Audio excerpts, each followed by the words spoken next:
পৃথিবীতে এমন একটা পার্ক আছে যেখানে সাধারণ মানুষ তো দূরের কথা, দেশের নাগরিকরাও ঢুকতে পারে না। এটা কোনো গল্প না, এটা উত্তর কোরিয়ার বাস্তবতা। সেই পার্কে ঢোকার অনুমতি আছে কেবল একজনের, কিম জং উন। আজ জানবো এমন এক গোপন পার্ক বা কমপ্লেক্স এর কথা, যা শুধু শাসক পরিবারের জন্য বানানো হয়েছে।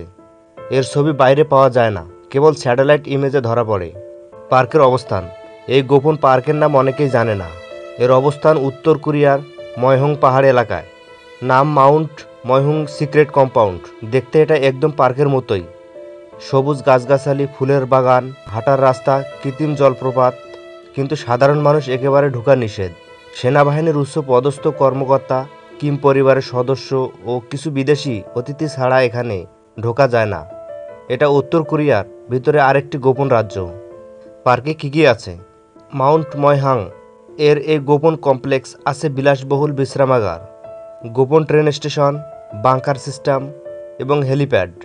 এটা কিম জং উনের প্রিয় জায়গাগুলোর একটা।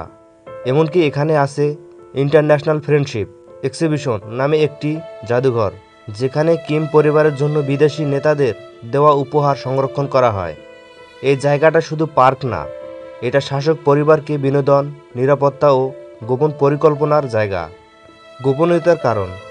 উত্তর কোরিয়ার সরকার চায় কিম জং উন যেন সাধারণ মানুষের কাছে এক অতিমানব হয়ে থাকে। এই পার্ক সেই চিত্রটাকে বাস্তব করে তোলে। তারা চায় না দেশের জনগণ জানুক শাসক কোথায় বিশ্রাম নেয়, কোথায় বেড়ায়, কি খায়। এই পার্ক সাধারণ মানুষ তো দূরে থাক, দেশি ট্যুরিস্টদের কাছেও পুরোপুরি নিষিদ্ধ।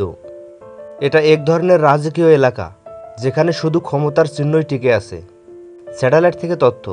এই গোপন পার্ক সম্পর্কে আমরা যা কিছু জানি তার অনেকটাই স্যাটেলাইট ইমেজ থেকে পাওয়া। গুগল আর্থ ও বিভিন্ন গোয়েন্দা সংস্থা যেমন সিআইএ এবং দক্ষিণ কোরিয়ার এনআইএস সময় সময় এখানকার ছবি বিশ্লেষণ করে। তারা লক্ষ্য করেছে সেখানে মাঝে মাঝে ট্রেন যায়, হেলিকপ্টার নামে, নতুন বিল্ডিং তৈরি হয়।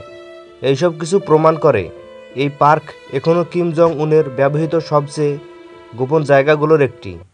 একদিকে দেশের সাধারণ মানুষ দুর্ভিক্ষে ভুগছে, আর অন্যদিকে শাসক পরিবার তাদের জন্য গড়ে তুলেছে এক স্বপ্নের পার্ক।